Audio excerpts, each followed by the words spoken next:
Hi guys, welcome back to my channel. వీడియోని first time చూస్తున్న వాళ్ళైతే సబ్స్క్రైబ్ చేసుకోండి. ఈరోజైతే మనం ఎంతో టేస్టీ అయిన శనగ బ్యాళ్ళ పాయసం అయితే రెడీ చేసేసుకుందాము. ముందుగా కావాల్సిన ఇంగ్రీడియంట్స్ చూసేద్దాం. సగ్గు బియ్యం, శనగ బ్యాళ్ళు, సేమ్యా, జీడిపప్పు, ఇలాచీ, బాదం, రవ్వ వేసుకోవాలి. తర్వాత బెల్లాన్ని బాగా దంచి పెట్టుకుందాము.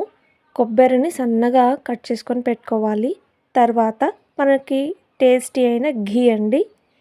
ముందుగా శనగబళ్ళని బాగా కడిగేసుకోవాలండి. కడిగేసుకున్న తర్వాత మనము సగ్గుబియ్యాన్ని కూడా బాగా వాష్ చేసుకొని నానబెట్టుకుందాము.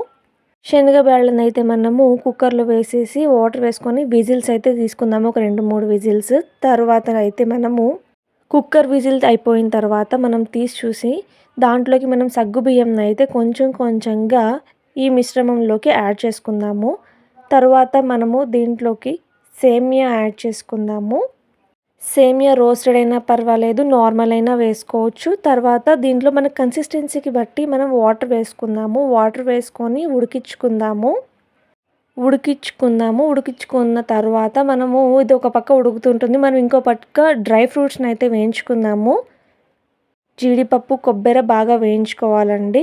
వీడియోలో చూపిస్తున్న మాదిరిగా వేయించుకోవాలి, చాలా బాగుంటుంది. తర్వాత రవ్వనైతే మనము ఘీ వేసుకొని బాగా వేయించుకుందామండి. కొంచెం రెడ్ కలర్ రావాలండి. మీడియం ఫ్లేమ్లోనే ఈ రవ్వనైతే మీడియం ఫ్లేమ్ ఎందుకంటే అడుగు అంటిపోతుంది, కాలిపోతుంది కూడా. పక్కనైతే మనము ఇలాచీ పౌడర్ని దంచుకుందాము.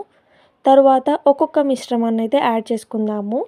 రవ్వ, ఇలాచీ పౌడర్, బెల్లము, డ్రై ఫ్రూట్స్ అన్నీ వేయించుకున్నవే కాబట్టి డైరెక్ట్గా యాడ్ చేసుకోవచ్చు. యాడ్ చేసుకున్న తర్వాత ఇదైతే బాగా ఉడకాలండి. ఉడికిన తర్వాత అయితే మనకు కన్సిస్టెన్సీ అనేది థిక్గా రావాలి.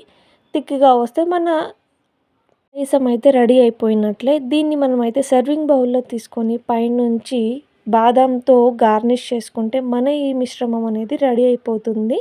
మీరు కూడా ఈ వీడియో ఎలా ఉందో నాకు చెప్పండి. కమెంట్ సెక్షన్లో మీరు ఎలా చేస్తారో నాకైతే కమెంట్ చేసేయండి. అన్నట్టు మీకు ఈ వీడియో నచ్చినట్లయితే లైక్, షేర్, సబ్స్క్రైబ్ చేయండి.